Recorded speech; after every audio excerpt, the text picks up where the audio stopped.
Hare Krishna. In this material world, the rarest of treasures is Bhakti, pure devotion to Lord Krishna. In the previous episode, we saw how a simple villager named Sadhu Charan received this treasure through the mercy of Lord Siva. Today we shall hear another astonishing story of how Lord Siva guided a suffering soul to the shelter of a pure Vaishnav Guru. In the year 1998, a group of Brahmachari disciples of Sri Govinda Swami Maharaj set up by car from ISKCON Bhubaneswar to visit Sridham Mayapur. On their return journey, by the time they reached Midnapur district of West Bengal, it was late evening. Nearby is the village named Ghatal. One of the devotees remembered that a god sister of them lived in that village. Devotees thought they can rest that night at their god sister's house and leave early morning for Bhubaneswar.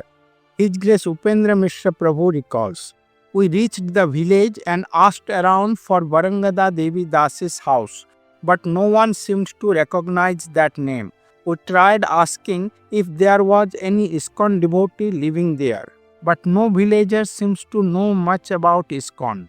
So we asked again, is there any Krishna Bhakta lives in the village? The villagers said, no, this is the village of Shambhunath. We are all devotees of him. There are no Krishna devotees here." As the devotees began to turn their car around discouraged, one villager suddenly called out, "Wait, there is someone here who is a Guru Bhakta. She is devoted to a Guru from Odisha. Maybe that's who you are looking for." Devotees thought, who is this Guru Bhakta now? Let's give a last try. Following his directions, the devotees arrived at a house adorned with photos of Srila Govinda Swami Maharaj everywhere, upstairs, downstairs, every wall. It was clear this was the home of their god sister Varangada Devi Dasi. Upendra Mishra Prabhu shares, "I felt great joy seeing that her identity was not just a Krishna devotee or an ISKCON member, but as a Guru Bhakta, a surrendered disciple of Srila Gurudev. But how she came to receive the shelter of Gurudev is a story full of divine mystery." In Ghatal village stood the ancient and famous temple of Shambhunath Mahadev. All villagers, including Bangesh Banerjee, his wife Bandana, and their 2 children, were devout worshippers of Lord Siva. Bangesh had a central government job with CPWD and was transferred to Bhubaneswar, Odisha when his daughter Sampa was in class 6. After passing class 10, Sampa was married at a young age. But within a year, she returned to her parental home, pregnant and devastated. Her husband had been cruel and heartless, making it impossible for her to live with him. This brought deep sorrow to the Banerjee household. After some time, Sampa Mataji gave birth to a baby girl. Bandana Devi was very much worried about her daughter and her granddaughter. She was crying in hopelessness. She cannot see them in such painful situation. Night and day she worried. What will happen to my daughter and granddaughter now? How will they survive the struggle of life? Eventually, she made a bold decision. She told the family, "I am going to my parental village for a few days. I will return soon." But her destination was not home. She went to the famous Tarakeswar Shiva temple in Midnapur, a place known across eastern India for Lord Shiva's miraculous blessings. In the month of Shravan, thousands of devotees walked from long distances to offer water to Lord Tarakeswar. Bandana Mataji also in the past had collected water from Seorofuli and walked barefoot 40 kilometers to offer that to Lord Tarakeswar. Bhagwan Tarakeswar bestow immediate blessings to his devotees. So thousands of people go there and perform Hatha, which we have discussed in our last video, which is known as Adhiya in Odisha. In West Bengal, such a vow is called Hatha, a form of devotional austerity where the devotee stays at the temple without eating until their prayer is answered by Lord Siva. Bandana Mataji also took that vow of intense penance at the feet of Lord Tarakeswar for the well-being of her daughter. After 3 days of severe austerity, Lord Taraknath gave her a divine instruction in her dream. Your daughter will never have happiness in household life. Seek the shelter of a Vaishnav Guru. Through him, joy will return to your life. Having received Lord Mahadev's instruction, Bandana Devi began her search. But she did not know what a Vaishnav Guru even meant. She visited Belur Mutt of Ramakrishna Mission, but their head monk told her, "We are not Vaishnavas. If Lord Taraknath told you to take shelter of a Vaishnav Guru, then you must continue your search." She then visited Sitanath Omkareshwar Yogi, a popular spiritual leader in their area with thousands of disciples. But he too said, "I am a yogi, not a Vaishnav Guru. The one Lord Siva referred to must be someone else." Disheartened, Bandana Devi returned home to Ghatal and sent a letter to her family in Bhubaneswar saying she would return soon. Back in Bhubaneswar, Bandana Devi remained deeply concerned about her daughter's future. She always cried when she will be favored by a Vaishnav Guru. Then one morning around 10 or 11 am, there was a knock at the door. She opened it to see a saffron-robed devotee holding Krishna literature. "I am from nearby ISKCON temple," he said. "I am collecting donations and distributing Krishna books." Immediately she asked, "Are you a Vaishnav Guru?" The devotee smiled. "No, I am not a Guru. My name is Swambhudas, but my Gurudev is a great Vaishnav Guru. His name is Srila Gaur Govinda Swami. If you like, you can visit our temple and take his darshan." Hope was born in her heart. She resolved to visit ISKCON Nayapalli. When she arrived and heard Srila Gaur Govinda Swami Maharaj's Harikatha, she was overwhelmed. She felt a deep divine connection and knew instantly this was the Guru Lord Tarakeswar had directed her to. Taking shelter of such a saint will remove not just suffering in this life, but from many lifetimes, she thought.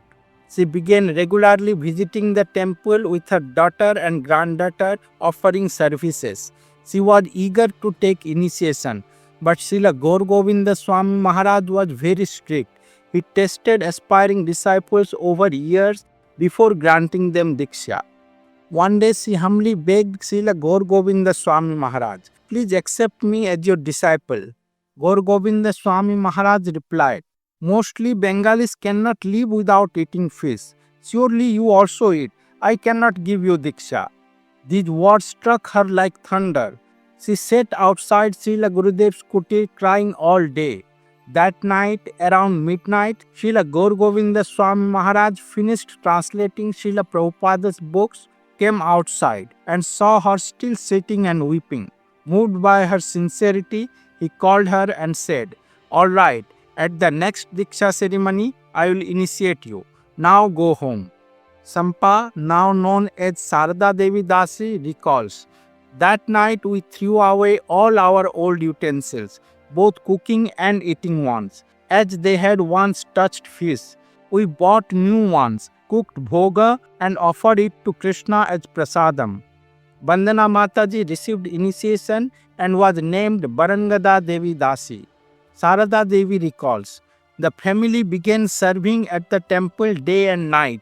Srila Gurudev's Harikatha and service filled our lives with spiritual joy. I forgot all my past sorrows. It felt like we had entered another world. The whole family was very happy, and then one day Sampa's estranged husband returned, asking for forgiveness. He begged her to come back, promising a new beginning. He said, "Please forget the past. I am a changed man now. I will keep my wife and my daughter happily." Which mother in this world will not desire a happy married life for her daughter? Naturally, Barangada Mataji's heart softened. She wished for her daughter to have a happy married life. But now she was a surrendered disciple. Without Srila Gurudev's permission, she wouldn't act. She approached Srila Gaur Govinda Swami Maharaj and asked, "Gurudev, Sampa's husband had come back and wanted to take her with him. Should she go?" His reply was clear. "No, do not send her back. There is no happiness for her there, only more suffering.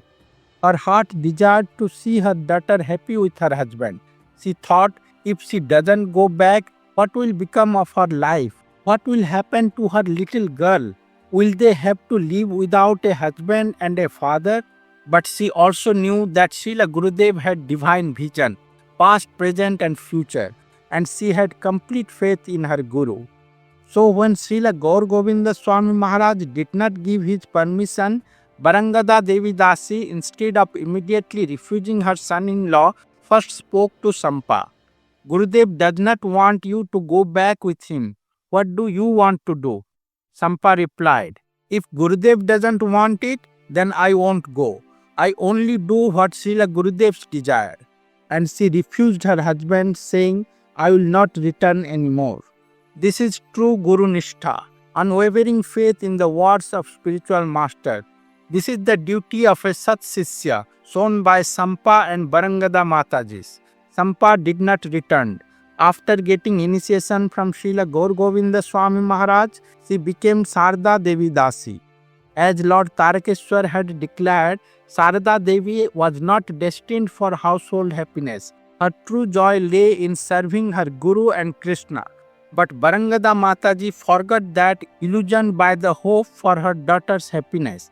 But Gaur Govinda Swami Maharaj knew what will be good for Barangada and Sarda.